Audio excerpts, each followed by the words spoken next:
to tell if your FanCheif is communicating to your fans. So this is a FanCheif. You have this down close to where it's convenient, and then this goes up right beside the fan. This makes it slower, faster, and all that, and it communicates wirelessly.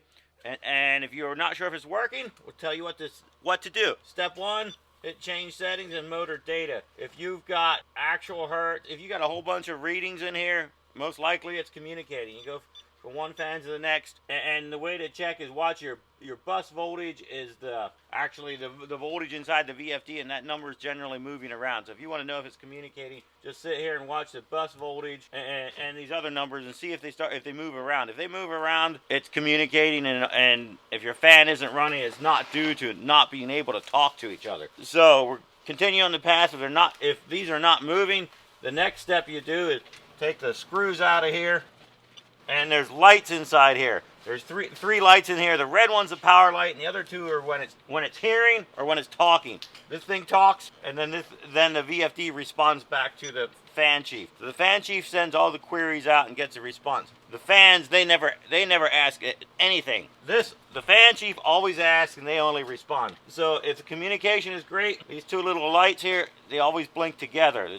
The transmit and receive, if every time it transmits, it gets a receive blink, that means it's working. If you only got transmit blinks, that means there's no response back. And the controller is probably good. As long as it's transmitting, the controller is probably good. And then you move out here, got the same power lights here, a power light and a transmit and a receive. And you look, if the receive is blinking, if the receiving is blinking, then we know the radio is good, or we know the link from here to the radio is good, and then we have to go from here to the VFD. So if it's blinking, if it's hearing but never talking, then you need to check the address setting inside. We set them up on ahead of time, so if this is a new setup, just to double check, you'll need to check the address setting.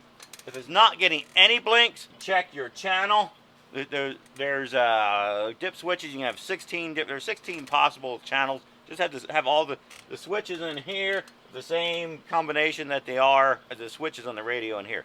Pretty simple. Just have them the same. That way you can have, that allows multiple systems in the same area. Anyway, when you just watch this, make sure that these you will get many. It will hear when you have many fans. This will hear way more than it talks, because it's going to hear all the other fans responding and this one talking.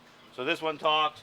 The next fan out yonder responds back. This one will hear them all. So you just got to be aware when there's many fans, this one will only transmit like 1 out of 10 times compared to every time if it was only one fan. As long as it transmits at least once, the link is good.